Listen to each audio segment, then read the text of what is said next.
आपको तो पसंद करते हैं मुसलमान, तो उनको नेतृत्व नहीं देते, सिर्फ बीजेपी का डर दिखा के वोट लेते हैं। आरजेडी का आरोप ये रहता है कि सरकार अपने कामकाज के बूते वोट मांगने की बजाय जंगल राज के बूते लोगों से डरा करके वोट मांगती है। ये जंगल राज वाले हैं, लालटेन वाले, इनसे भी बच के रहना है।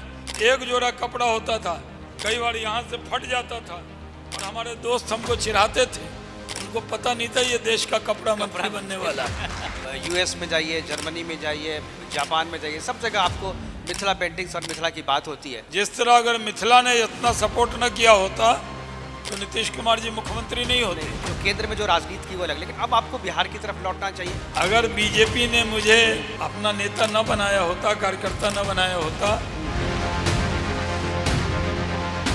किशनगंज का इतनी बार आपने नाम लिया, मुझे लगता है कि शायद किशनगंज से ही वापसी करेंगे आप। बट आज मेरी अगर पहचान है, लोग शाहनवाज जानते हैं, वही किशनगंज के लोग थे।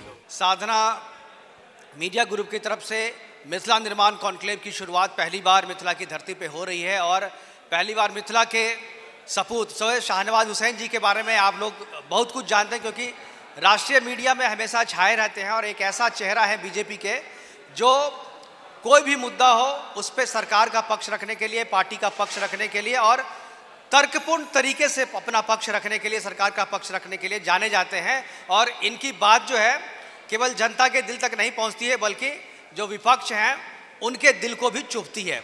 ऐसे ही प्रखर प्रवक्ता, पूर्व केंद्रीय मंत्री, बिहार के भी पूर्व केंद्रीय मंत्री हमारे साथ हैं शाहनवाज हुसैन जी। एक बार मैं चाहूँगा कि करतल ध्वनि से इनका स्वागत करें, तब मैं सवालों और जवाबों का सिलसिला जो है शुरू करूँगा। स्वागत है शाहनवाज जी आपका हमारे इस प्रोग्राम में।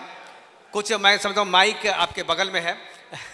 पिछली बार बिहार निर्माण के कार्यक्रम में आपसे बातचीत हो रही थी, आपने बहुत ही बेबाकी से सारे प्रश्नों का जवाब दिया और आप भी मिथिलांचल की धरती से ही आते हैं। और बहुत सारे लोगों ने मुझे उस दौरान कहा कि आप मिथिला के हैं तो मिथिला के लिए क्यों नहीं कुछ करते हैं, मिथिला निर्माण की बात मिथिला की धरती से क्यों नहीं करते हैं। तो उन्हीं से प्रेरणा लेकर के मैंने किया और मैंने आपको ही बुलाया। मैं थोड़ा चाहूँगा कि मिथिला से निकल के, छोटे से गाँव से, छोटे से कस्बे से निकल करके आप आज जिस मुकाम पर हैं उस मुकाम पे पहुंचना लोगों की हसरत होती है। एक बार अपने जर्नी को मुझे लगता है कि जनता के सामने अपना बताएं कि कैसे आपकी जर्नी रही राजनीति। आपका माइक का जो इको है वो इको कम करवा दें, इको। दूसरा, जो लोग खाना खा रहे हैं वो थोड़ा मौन रह के खाएं तो अच्छा है। अच्छी जगह लोग कहते हैं कि खाते हुए बातचीत नहीं करना चाहिए, बिल्कुल वो संस्कार में नहीं आता है, ठीक है ना। अब थोड़ा माहौल शांत हुआ है जी। देखिए, मैं मिथिला से ही हूँ, बगल में समस्तीपुर के पास रोसड़ा है, रोसड़ा के बाद तिरमोहानी है, वहाँ पे मेरा गांव है बुजुर्ग द्वार। जब हम लोग बच्चे थे तो दरभंगा ही जिला था, बाद में अलग अलग जिला बना और मिथिला के बारे में था कि मिथिला बट गया था। मेरा सौभाग्य है कि जब अटल बिहारी वाजपेयी जी प्रधानमंत्री बने तो मिथिला को जोड़ने के लिए जो पुल था कोसी पे, वो उसका निर्माण शुरू हुआ और हम तो उसको अटल सेतु कहते हैं। अभी तक उसका नामकरण नहीं हुआ है, लेकिन मैंने अपने तरफ से उसको अटल सेतु कहना शुरू किया। तो मिथिला जुड़ गया और मैं मानता हूँ कि मिथिला में, मैं बिहार के अनेक जगह जाता हूँ, लोगों को लगता है कि सबसे ज़्यादा जो काम है वो मिथिला में ही हो रहा है। और दूसरे रोज भागलपुर जाते हैं, बक्सर की तरफ जाते हैं, आरा जाते हैं, छपरा जाते हैं, तो उन्हें लगता है कि उधर काम हुआ है। तो सब लोग कहते हैं कि जितना मिथिला में विकास हो रहा है उतना ही विकास हम लोगों के यहाँ कीजिए, क्योंकि मिथिला में एम्स है, मिथिला में एयरपोर्ट है, मिथिला में 4 लेन रोड्स है, मिथिला में मिथिला हाट है। मिथिला में कितना काम हुआ अगर गिनाए। अभी संजय सरावगी जी आएंगे तो अभी तो सबसे बड़े मैथिल वही हैं क्योंकि इस इलाके के मंत्री हैं बिल्कुल। और जमीन जायदाद के मंत्री हैं। जमीन का काम भी सब उन्हीं के पास है, तो जमींदार तो वही हम लोगों के। हम लोगों को भी दाखिल खारिज कराना है तो वहाँ अच्छे से हो जाए तो वो आपको पूरा बताएंगे। एक बात तय है कि मिथिला से लोग चीफ मिनिस्टर भी हुए, बिल्कुल, जगन्नाथ मिश्रा जी हुए, अन्य लोग हुए, लेकिन मिथिला का जो विकास हुआ है, चाहे रेल में, रोड में, बिजली में, सब जगह मिथिला का विकास हुआ। और आज तो बड़ी अच्छी बात है, कल ही शिवराज सिंह चौहान जी आए थे, मखाना बोर्ड का भी गठन हुआ। अब मिथिला का मखाना पहले तो एक हम लोगों के इलाके के राजा बाबू हैं, आप जानते ही होंगे, महतो जी मखाना का प्रचार करते थे सब जगह। ये मखाना है, ये ऐसा होता है, इसमें प्रोटीन है। अब तो मखाना का प्रचार प्रधानमंत्री करते हैं। बिल्कुल। अभी मखाना के ब्रांड एम्बेसडर प्रधानमंत्री नरेंद्र मोदी जी हैं। तो मिथिला में पान हो, मखान हो, माछ हो, पाग हो मिथिला का, पाग हो, मिथिला पेंटिंग हो, प्रधानमंत्री कहीं जाते हैं तो मिथिला की पेंटिंग ही सौंपते हैं। जी सर, हम लोग मिथिला के मखान की बात कर रहे थे, मिथिला की पहचान की बात कर रहे थे, मिथिला पेंटिंग की बात कर रहे थे, लेकिन लोगों की एक शिकायत है। मैं यहाँ 3-4 दिन से इस कॉन्क्लेव के सिलसिले में हूँ। लोगों से जो मेरा मिलना जुलना हुआ तो बोले कि मिथिला की पहचान यूनाइटेड नेशन तक है, मिथिला पेंटिंग्स की पहचान। यूएस में जाइए, जर्मनी में जाइए, जापान में जाइए, सब जगह आपको मिथिला पेंटिंग्स और मिथिला की बात होती है। लेकिन मिथिलांचल के लोगों की स्थिति इस पेंटिंग के कारण पहचान तो बनी, लेकिन उनकी आर्थिक स्थिति जो है वो उस तरीके से नहीं बदली जिस तरीके से बदलना चाहिए। क्या आपको लगता है कि जो सरकार की इसकी कमी, सरकार को कुछ इस दिशा में, जो कि आज आप मखानों को लेकर के पहचान बना रहे हो, बहुत सारी चीज़ें ऐसी हैं मिथिला में जिससे पहचान होनी चाहिए मिथिला की? देखिए, मिथिला में मैंने कहा ना कि ये बात सही है कि मिथिला की उपेक्षा बहुत हुई है, लेकिन अब मिथिला की उपेक्षा नहीं हो सकती। जितना काम मिथिला में हुआ है, और ये जो सरकार हमारी है, अब कल परसों मॉडल कोड लग जाएगा, तो सरकार तो जो बनी हुई है, ये सरकार मैथिलों ने ही बनाई है, मिथिला वासियों ने बनाई है। बिल्कुल। जिस तरह अगर मिथिला ने इतना सपोर्ट न किया होता तो नीतीश कुमार जी मुख्यमंत्री नहीं होते। ये सरकार मिथिला वालों की सरकार है। शाहबाद के इलाके में तो हम लोग को 2 सीट मिली थी बिल्कुल। एक अमरिंदर बाबू, एक राघवेंद्र बाबू, पूरा इलाका खत्म हो गया था। सीमांचल में हम लोगों को कम सीट मिली, लेकिन मिथिलांचल में पूरी मिली। मिथिलांचल की जो सीट मिली है वो इस वजह से मिली है कि मिथिलांचल में हम लोगों ने पहले भी काम किया है और भरोसा है, मैथिल का भरोसा, मिथिला वासियों का भरोसा सबसे ज़्यादा भारतीय जनता पार्टी पे है, एनडीए पे है। और हम लोग ये वचन भी देते हैं आपके प्रोग्राम कि अभी तो एयरपोर्ट शुरू हुआ है, यहाँ से फ्लाइट जाएगी दुबई, यहाँ से शारजा, यहाँ से लंदन अमेरिका जाएगी, पटना से जाए कब, लेकिन मिथिला से पहले जाएगी और पूरे बिहार के लोग दरभंगा आएंगे। ये मिथिला आगे बढ़ने वाला है। बिल्कुल। शाहनवाज जी, जब आप बीच में बिहार आए थे, बिहार के उद्योग मंत्री बने थे, और अभी जो उद्योग की जो पॉलिसी बनी है उसकी चारों तरफ चर्चा हो रही है कि ये पॉलिसी बहुत स्ट्रांग है, बिहार की एक अच्छी नींव जो है, विकास की नींव इसमें रखी जा रही है। उसका श्रेय कहीं ना कहीं, क्योंकि जब आप थे छोटे से कार्यकाल में तो आपने उसकी नींव रखी थी, वो चीज़ें अब आगे बढ़ रही हैं। क्या आपको लगता है कि आपने जो केंद्र में जो राजनीति की वो अलग, लेकिन अब आपको बिहार की तरफ लौटना चाहिए, बिहार के लिए करना चाहिए? लोगों की उम्मीद शाहनवाज है कि अब शाहनवाज जी बिहार लौटें, बिहार के लिए काम करें। देखिए, ये सही है कि मैं 6 बार लोकसभा का चुनाव लड़ा हूँ, मैं भारत सरकार में कैबिनेट मंत्री रहा हूँ, लेकिन जब मुझे पार्टी ने एमएलसी बना के इंडस्ट्री मिनिस्टर बनाया तो बहुत से लोगों को ताज्जुब हुआ, क्योंकि मैं बिहार की राजनीति में लौटा। और मैंने काम भी करके देखा है। इसी मिथिला में पंडौल में बैठे होंगे पंडौल के लोग यहाँ। पंडौल में एक झाजी हैं, विजय झाजी। हाँ, विजय झाजी लेदर वाले जो लेदर का बड़ा काम है उनका। बड़े साधारण से तरीके से रहते हैं, पूरी दुनिया को बढ़िया जैकेट और कपड़ा पहनाते हैं। उनकी फैक्ट्री 30 एकड़ ज़मीन थी, हमने सारी उनको दे दी। और झाजी की फैक्ट्री अभी 2-4 दिन पहले विजय झाजी से बात हुआ, सावी लेदर करके उनकी कंपनी है। उन्होंने कहा कि नवंबर में हम उद्घाटन करेंगे। मैंने कहा इंतज़ार कर लेना। तो उन्होंने कहा सर हम लोग दुआ करते हैं कि आप फिर से बिहार में लौटें। और आपने भी यही पूछा है। मेरी भी अब इच्छा केंद्र में या सेंट्रल में काम करने की नहीं है। आज से 26 साल पहले मैं भारत सरकार का मंत्री हुआ। नागरिक अभी भी मैं ज्यादा उम्र का तो नहीं दिख रहा हूँ सरागी जी।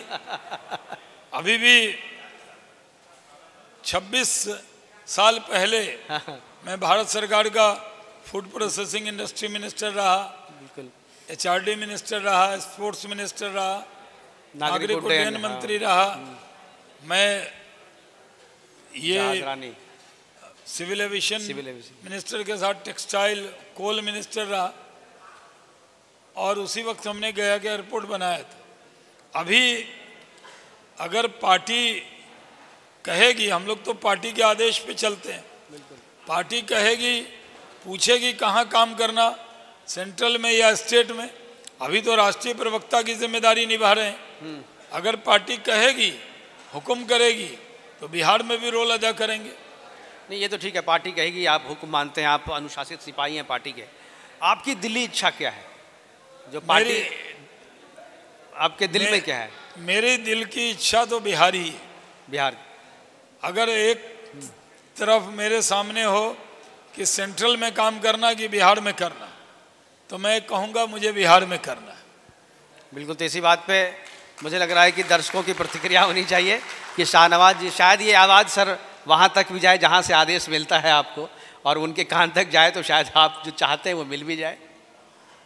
अब उनका पार्टी जो हुक्म करेगी जी, चर्चा चलती रहती है। लेकिन मैं तो इतना मानता हूँ कि पार्टी जो कहेगी वो एक अलग चीज़ है। बिल्कुल। लेकिन जो हुक्म करेगी, अब तो 2-4 दिन में पता लगेगा। बिल्कुल। पार्टी कहेगी चुनाव मैदान में जाना है तो चुनाव मैदान में जाएंगे। पार्टी कहेगी चुनाव मैदान में प्रचार करना है तो प्रचार करेंगे।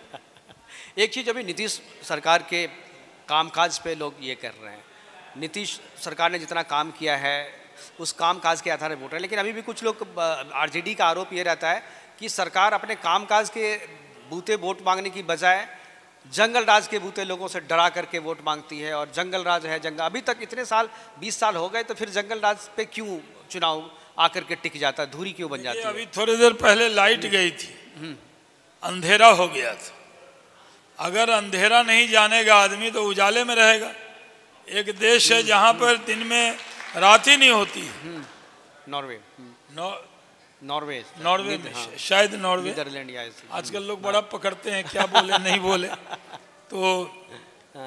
तो रात ही नहीं होती। रात में सोने के लिए कर्टन लगाया जाता है, तब लोग सोते हैं।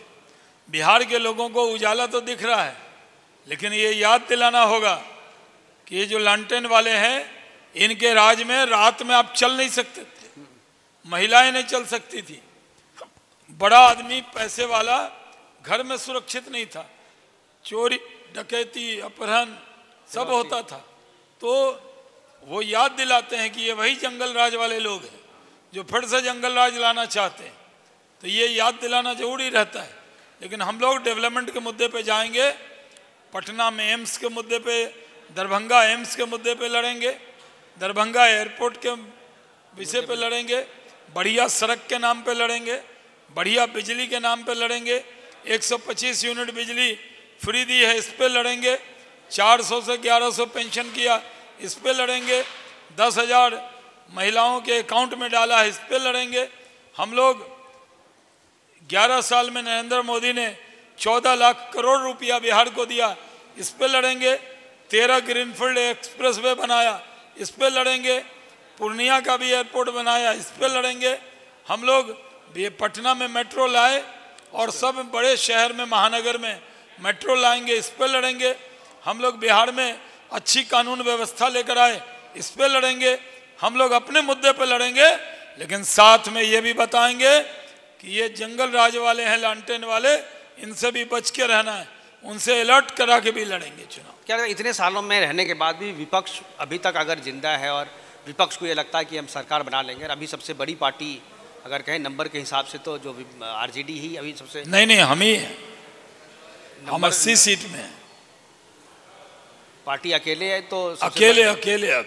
चलिए, तो सेकंड लार्जेस्ट पार्टी। आप नंबर 1 पार्टी के नेता से बात कर रहे हैं। बिल्कुल, आप देश में भी नंबर 1, बिहार में भी नंबर 1। चलिए, लेकिन पार्टी अभी भी जो है अच्छी स्थिति में। पिछली बार जो कुछ सीट जीत गए वो चिराग हमारे थे, रोशनी उनको मिल गई थी। इस बार चिराग भी हमारे हैं और रोशनी भी हम ही को मिलने वाली है। चलिए, इस बार उधर अंधेरा रहेगा। लेकिन चिराग जी तो दोस्ती का हाथ प्रशांत भूषण की तरफ बढ़ा रहे हैं, प्रशांत भूषण चिराग की तरफ बढ़ा रहे हैं, दोनों एक दूसरे की गलबगियां डाल रहे हैं। नहीं, तारीफ एक दूसरे की कोई कर दे तो क्या बात है। मेरी भी तारीफ आरजेडी वाले करते हैं, कहते हैं बढ़िया उद्योग मंत्री थे। असेंबली में संजय सरावगी जी बैठे, इनके सामने हम बता रहे हैं, असेंबली में, काउंसिल में, फ्लोर पर रिकॉर्ड पे है कि आरजेडी के लोगों ने हमारी भी तारीफ की कि ये बहुत बढ़िया उद्योग मंत्री हैं। तो इसका मतलब थोड़ी कि मेरा उनका तालमेल हो जाएगा। लेकिन अभी अब्दुल बारी सिद्दीकी भी आए थे सुबह, मैंने उनसे पूछा कि भाई आपकी मुलाकात जो है प्रशांत भूषण जी से हुई थी? नहीं, वो तो खाने वाली जगह जो होती है ना, जैसे मैं भी एक कनक्लेव में आज गया था, तो मेरी मुलाकात मुकेश सहनी से हो गई, तो हाथ मिलाया, गले मिले। इंडिया पाकिस्तान की टीम थोड़ी है जो हाथ नहीं मिलाना है। मान लीजिए कोई मिल जाएगा तो हाथ मिलाएंगे। मुझे मालूम है बारी सिद्दीकी साहब बहुत कमिटेड आदमी है, वो जिस पार्टी में उसी पार्टी में रहने वाले हैं। हम लोग जानते हैं इस बात को, पूरी जिंदगी दे दी। इतना उनको अपमानित किया लालू यादव। जब नीतीश कुमार जी के साथ ओथ लिया तो तेज प्रताप और तेजस्वी यादव का ओथ पहले करा दिया। अब बारी सिद्दीकी सीनियर थे, उनका ओथ बाद में कराया। मैं होता तो कागज फेंक के चला जाता। लेकिन कह रहे हैं यादव मुस्लिम समीकरण है, पहले कहते थे MY, मैंने उसको पलट दिया है, YM समीकरण है। यादव नेतृत्व करता है और मुसलमान से झोला ढुलवाता है, जिंदाबाद जिंदाबाद कराता है। 14% आबादी यादव की है, 13.9 कुछ, मुसलमानों की 17.9 कुछ है। तो उनको नेतृत्व नहीं देते, सिर्फ बीजेपी का डर दिखा के वोट लेते हैं। मैं मुस्लिम भाइयों से कहना चाहता हूँ, अभी तक आप खुदा से डरने वाली कौम को इन लोगों ने बीजेपी से डराया है। हम लोगों ने कहा है सबका साथ, सबका विकास, सबका विश्वास। हम लोग सबको लेकर चलेंगे। अनाज दिया तो सबको दिया, पक्का मकान दिया तो सबको दिया, आयुष्मान भारत का कार्ड दिया तो सबको दिया, कोई भेदभाव नहीं किया है। न्याय के साथ नीतीश कुमार ने विकास किया है।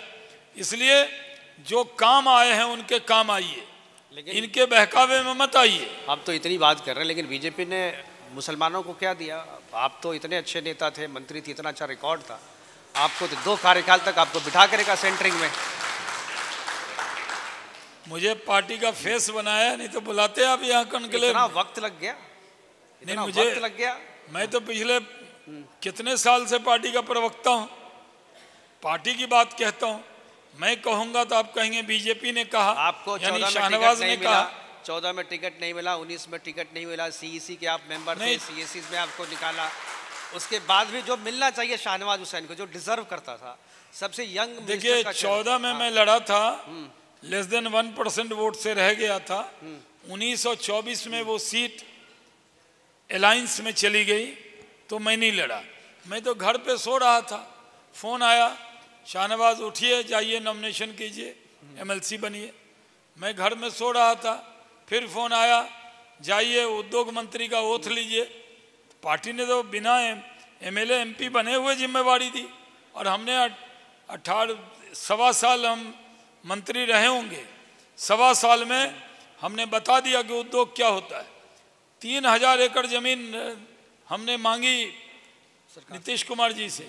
इंडस्ट्रियल एरिया में आज 1 इंच ज़मीन खाली नहीं है, सब इंच सारी, सिर्फ इधर जो मधुबनी में एक इंडस्ट्रियल एरिया है लोहट, उसकी ज़मीन में कोई नहीं आया। वहाँ के तो समीर महासेठ जी बने भी थे।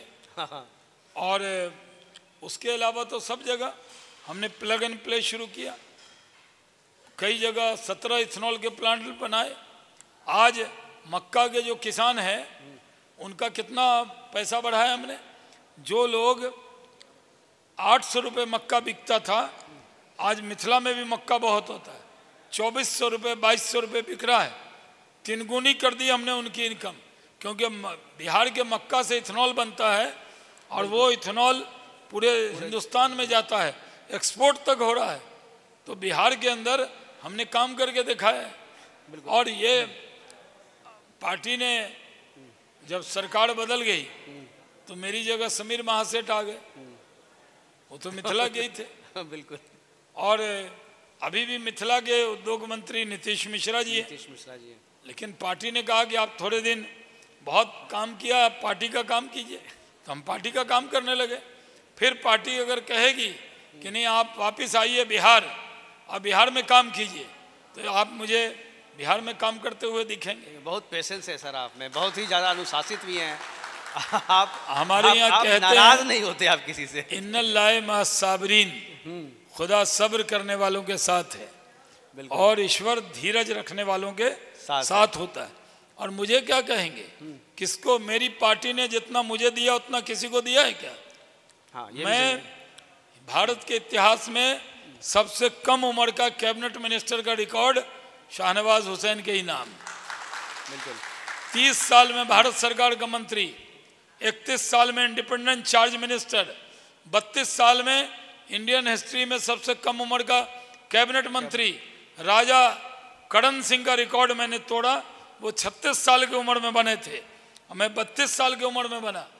और पार्टी के डिसीजन मेकिंग बॉडी में रहना, 18 साल तक जो पार्लियामेंट्री बोर्ड होता है, सेंट्रल इलेक्शन कमेटी, उसमें बिहार से कोई नहीं था, अकेला मुझे बैठाया। तब आप लोगों ने तो नहीं कहा कि एक मुसलमान को अकेले बैठाया, सबको छोड़ दिया, तब तो मुझे ही बैठाया, तब कोई टोकेगा नहीं। सर शाहनवाज हुसैन को मुसलमान होने के नाते जो और शाहनवाज हुसैन को, मैं कोई नेता का बेटा नहीं हूँ। बिल्कुल। मेरे पिताजी एक मिडिल स्कूल में टीचर थे, एक टीचर शिक्षक के बेटे को देश का शिक्षा मंत्री बनाया, खेल मंत्री बनाया, नागरिक उड्डयन मंत्री बनाया, कोयला मंत्री बनाया, कपड़ा मंत्री बनाया। हम लोग 10th में पढ़ते थे, एक जोड़ा कपड़ा होता था, कई बार यहाँ से फट जाता था और हमारे दोस्त हमको चिढ़ाते थे, उनको पता नहीं था ये देश का कपड़ा मंत्री बनने वाला है। तो मेरी पार्टी ने कितना दिया है मुझे। आज देश दुनिया में कहीं चले जाइए, आज मेरी अगर पहचान है, लोग शाहनवाज जानते हैं, तो वही किशनगंज के लोग थे जिन्होंने मुझे अपना किशनगंज से पहली बार पार्टी ने दिया टिकट, गए लोकसभा लड़ने के लिए। और लोकसभा जब लड़ने गए तो मुझे किशनगंज के लोगों ने वहाँ जिताया और तस्लीमुद्दीन को पराजित किया हमने। बिल्कुल। और लोग कहते थे किशनगंज से कैसे बीजेपी जीतेगी, लेकिन हम गए, हम तो छोटे से लड़के थे 30 साल के, और हमें वहाँ के लोगों ने सर आंखों पर बैठाया और हम किशनगंज से लोकसभा का जीत के गए चुनाव, और हमने काम करके दिखाया। आज भी किशनगंज के लोग हमसे इतना प्यार करते हैं, इतनी मोहब्बत करते हैं। मुझे लगता है मैं भले एमपी हो गया भागलपुर से 2 बार, बिल्कुल 2 बार एमपी हुआ भागलपुर से, लेकिन जब किशनगंज चले जाते हैं तो ज़्यादा प्यार, वहाँ के लोग ऐसे मिलते हैं जैसे उनको लगता है घर का बेटा लौट कर आया है।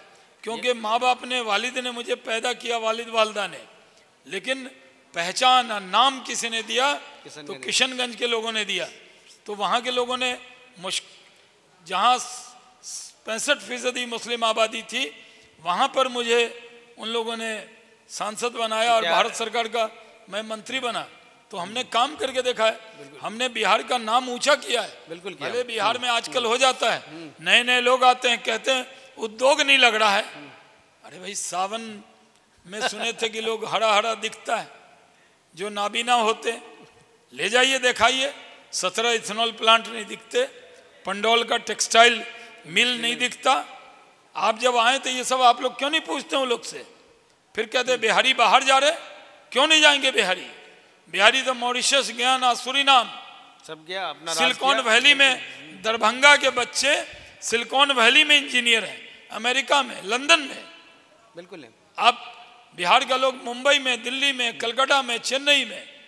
अब बिहार का लोग मजदूर नहीं है, धान काटने बिहारी नहीं जाता पंजाब। अब बिहारी स्किल्ड वर्कर है। वो ये जो आप ये हॉल है ना, ये बाहर का आदमी नहीं बनाया, ये बिहारी ने बनाया है। और पंजाब हो या दिल्ली हो, ये बनाने वाले कारीगर बिहारी है। आप कोई मकान बनाइए, उसमें पुचारा करना है, पेंटिंग करना है, ठेका ले लेते हैं बिहारी। तो बिहारी अब स्किल्ड वर्कर हैं, बिहार में भी काम करेंगे, दुनिया में जहाँ मौका मिलेगा वहाँ काम करेंगे। लेकिन आज बिहार को बदनाम किया जा रहा है। 50 लाख नौकरी नीतीश कुमार की सरकार ने दिया है। आगे हम सरकार में आएंगे, एक एक बिहारियों के हाथ में काम देंगे। और टेक्सटाइल का हब अभी पूरे दुनिया में बांग्लादेश बना हुआ है। मैं आज आपके साधना प्लस पे ये वचन दे के जाता हूँ कि अगर फिर से एनडीए की सरकार बनी तो बांग्लादेश खाली कर देंगे, सारी फैक्ट्री बिहार में लगेगी। बिहार के अंदर अभी यहाँ जितने लोग बैठे हैं, पंडौल देख के आना चाहिए। मैं तो संजय सरावगी जी से कहूँगा, कुछ पत्रकारों को लेके पंडौल दिखा के लाइए कि वहाँ कितनी बड़ी, यानी इंडिया की सबसे बड़ी टेक्सटाइल फैक्ट्री कहाँ बन रही है? पंडौल में बन रही है। बना कौन रहे हैं? विजय झा बना रहे हैं, सावी लेदर वाले। तो झा जी कितना काम कर रहे हैं। महतो जी मुंबई में काम करते हैं। अब महतो जी भी कह रहे थे हमको कि हम दिल्ली में आके काम करेंगे, हम जिनके बिहार में काम करेंगे। इसलिए मैं कह रहा हूँ, संजय सरावगी जी के यहाँ हम गए थे, मखाना। संजय सरावगी हमारे एमएलए हैं, मिनिस्टर हैं, हमारे अनुज हैं, हमसे बहुत प्यार करते हैं। तो और उनके बच्चे जो हैं वो सरावगी जी के फैन नहीं है, मेरे फैन। तो मैं फैक्ट्री में गया और देखा मैंने कितनी महिलाएं काम कर रही। अब मखाना को जीआई टैग हमारे टाइम में शुरू हुआ, अब मखाना बोर्ड बन गया। तो मिथिला का मखाना जो है पूरे दुनिया में जाएगा, सुपर फूड बन रहा है। क्योंकि मिथिला के लोग सुपर हैं, सुपर है, इसलिए फूड भी सुपर पैदा होता है। इसलिए मैं कह रहा हूँ, मैं तो मैथिल हूँ, मतलब मैं तो बहुत गर्व से कहता हूँ कि मिथिला की वो पहचान बनेगी जिसकी कल्पना नहीं की गई होगी। शाहनवाज जी, जिस कारण से, जिस पॉलिटिकल रीजन से शाहनवाज जी को बीजेपी बिहार में प्रमोट कर रही है, और किशनगंज का इतनी बार आपने नाम लिया, मुझे लगता है कि शायद किशनगंज से ही वापसी करेंगे आप। अब पता नहीं, हमारी पार्टी में तो हम लोग खुद तय नहीं करते, न पता होता है पार्टी क्या आदेश करेगी। ठीक है, ये तो पार्टी पार्टी जो हुक्म देगी उस हुक्म पे चलेंगे। बिल्कुल। आज तक आपने कभी मेरे मुंह से कोई बयान मेरा देखा है? नहीं, ऐसा एक बयान जिसका मुझे खंडन करना पड़े, एक बयान। यहाँ किसी को एमएलए का टिकट नहीं मिलता, एमपी का नहीं मिलता, या कोई और छोटा मोटा काम, पार्टी में पद नहीं मिलता, मंडल में, जिला में, तो बयान देने लगते हैं। हमारे मुंह से तो पार्टी के खिलाफ एक लाइन नहीं है। पेशेंस जो है वो आपकी जो सबसे बड़ी खासियत है, तो वो पेशेंस है। मुसलमान जो बिहार के हैं, बिहार की राजनीति में बड़ा महत्वपूर्ण रोल है उनका। क्या बीजेपी का टारगेट बिहार के मुसलमानों को साधना है शाहनवाज के माध्यम से? क्या बिहार के मुसलमान शाहनवाज के कारण बीजेपी को वोट करेंगे? देखिए, मुसलमानों की ये शिकायत होती है कि भारतीय जनता पार्टी टिकट नहीं देती। मैं इशारों में एक बात कह देता हूं, अगर भारतीय जनता पार्टी टिकट दे या पहले जो देती रही है, तो आप वोट भी फरागदिली से करें। हम लोग जाति धर्म पूछकर टिकट नहीं देते। हम लोग अपने जो जीतने के लायक उम्मीदवार हो उसको तय करते हैं। तो मेरी यही अपील है कि लालू के बहकावे में नहीं आए। आप नई नई पार्टियां आई हैं उसके बहकावे में नहीं आए। आइए मोदी के साथ, आइए नीतीश कुमार के साथ, आइए डेवलपमेंट के साथ, आइए अमन शांति के साथ, बीजेपी के साथ आइए और इस बार दिल खोल कर दीजिए, दिखा दीजिए कि हम राजद के गुलाम नहीं, जो काम करेगा हम उसके साथ चलेंगे। सर ये सवाल मैंने इसलिए पूछा कि मैंने बहुत लोगों से, अब दरभंगा में भी और बिहार के दूसरे इलाके में भी बात होती है, वो आपको तो पसंद करते हैं मुसलमान, आपके नाम पे बोलते नहीं नहीं वो तो लेकिन वो गलत पार्टी में है, बीजेपी में है, इसलिए जो है मतलब वो मुझे जानते भी हैं इसी पार्टी के वजह से। अगर बीजेपी ने मुझे अपना नेता न बनाया होता, कार्यकर्ता न बनाया होता, तो शायद कोई थोड़ी शाहरुख खान या सलमान खान हूं, मैं शाहनवाज हूं। बिल्कुल। और शाहनवाज को शाहनवाज बनाया किशनगंज के लोगों ने और पार्टी ने। अगर एक मामूली लड़का, एक टीचर का लड़का चुनाव लड़ने पार्टी ने उम्मीदवार बनाया, मैं युवा मोर्चे का राष्ट्रीय मंत्री था, उमा भारती जी ने बुलाया, कहा कि शाहनवाज तुझे पार्टी लोकसभा लड़ाएगी, मैंने कहा हाँ, कहाँ से? तो उन्होंने कहा किशनगंज से लड़ाएगी। और मैं किशनगंज लड़ने गया तो लोग मुझे देखने आते थे और जब मैं गया तो कोई जानता ही नहीं था मुझे, और मेरे साथ सब नेता आ गए, मोटे मोटे नेता, कुर्ता पैजामा बंडी पहन के, और लोग कहे कौन है इसमें? तो मैंने सबको कहा कि देखो किशनगंज में मैं जब भी बाजार में जाऊंगा तो अकेले कुर्ता पैजामा मैं पहनूंगा, आप पैंट शर्ट पहन के आओ ताकि लोगों को लगे कि यही शाहनवाज है। और आज मैं गाड़ी में शीशा बंद भी होता है तो माशाअल्लाह ऊपर वाले का करम है, लोग कहते हैं देखो शाहनवाज जा रहा है।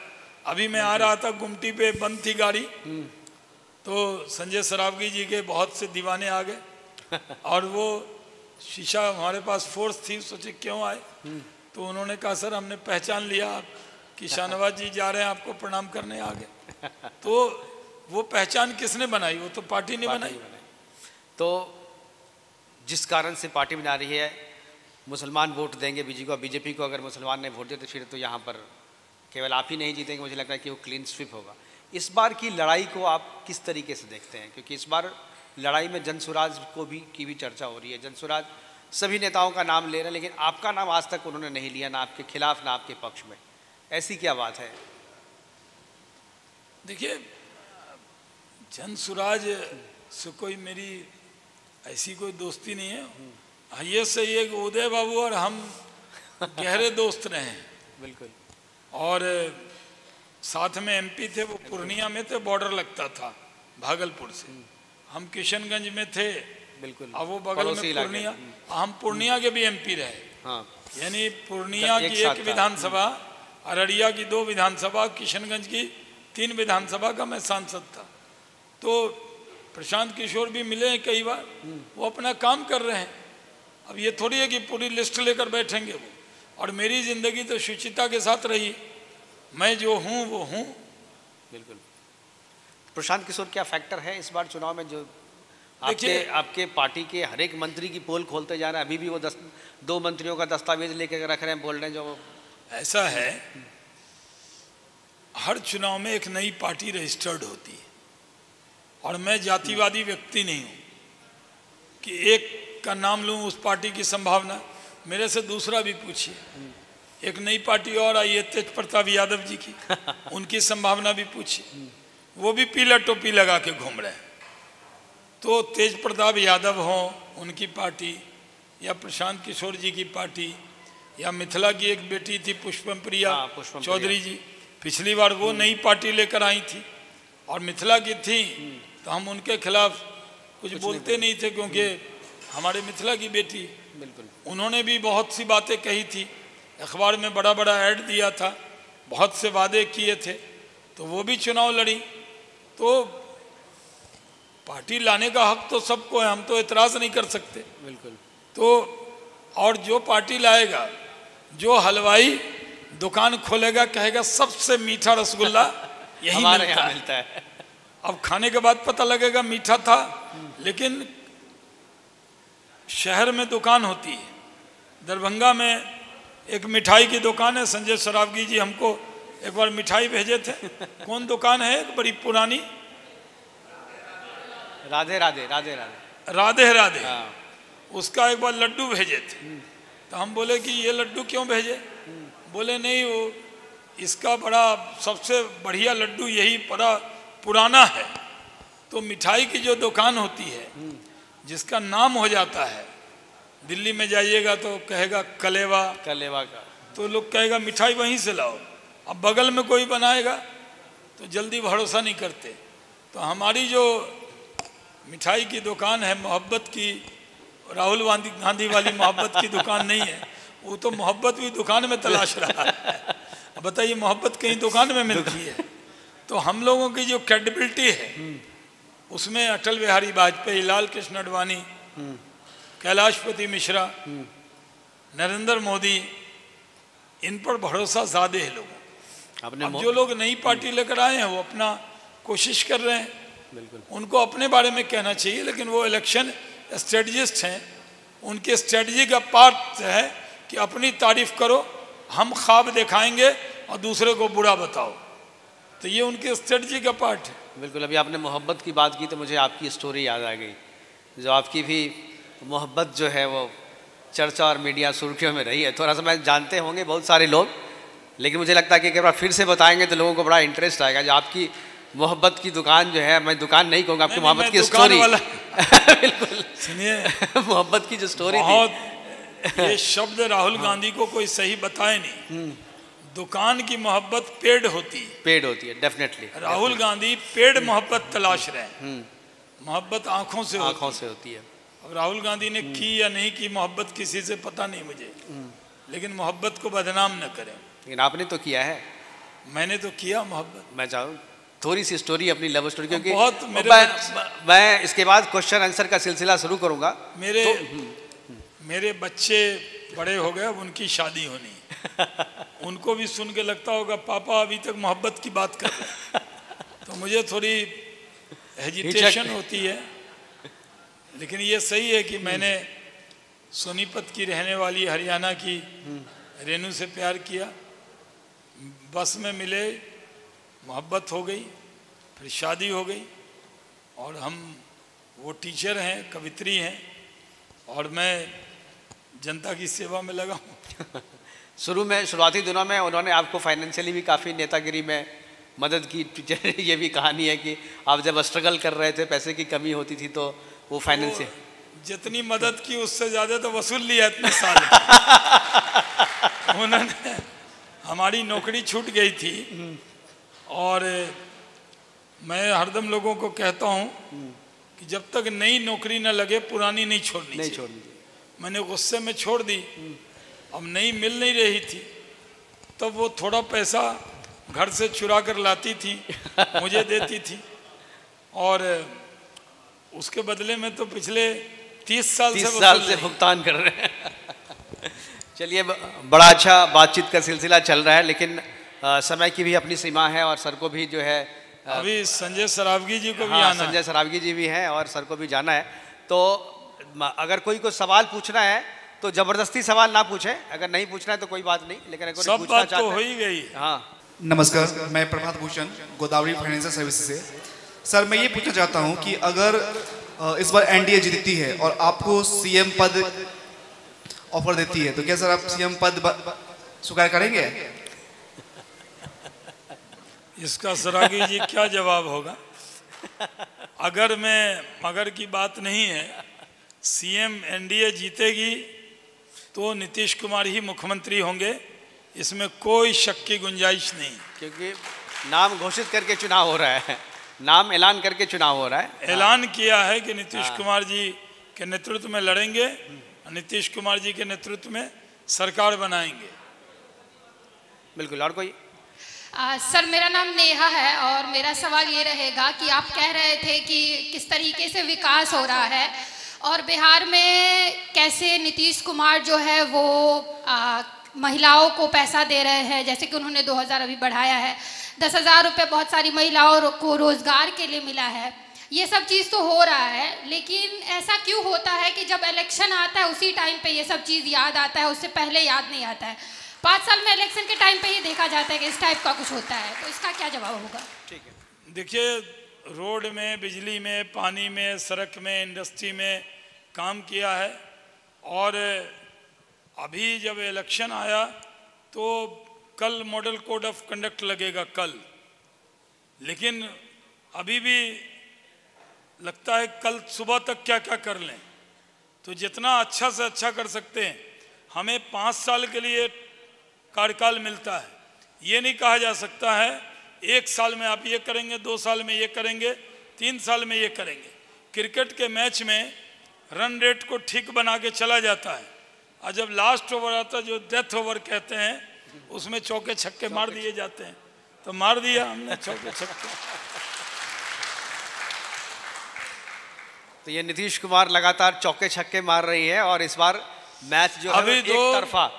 100 योजना है जो संजय सरावगी जी को कल सुबह 5 बजे भोर से करना है। अगर दिन में मॉडल कोड लग गया तो समझिए कि वो काम तो हो जाएगा, लेकिन शिलान्यास उद्घाटन नहीं हो पाएगा। चलिए, तो इससे मुझे लगता है कि तब इनको जल्दी से मौका देना चाहिए। जी जी। और बहुत अच्छा बहुत रहा आपसे हमसे बात करने के लिए। आपका बहुत बहुत शुक्रिया, बहुत बहुत धन्यवाद। और हम आपको शुभकामना देते हैं कि आपको पार्टी जो है, जो आपकी इच्छा है, पार्टी आपकी इच्छा पूरी करे और आप फिर से बिहार में आपकी वापसी हो और फिर से आप मंत्री बने और फिर से बिहार के विकास में जो आपने भूमिका पहले निभाई थी उसी को आगे बढ़ाएं। बहुत बहुत शुभकामनाएं। जी जी, शुक्रिया।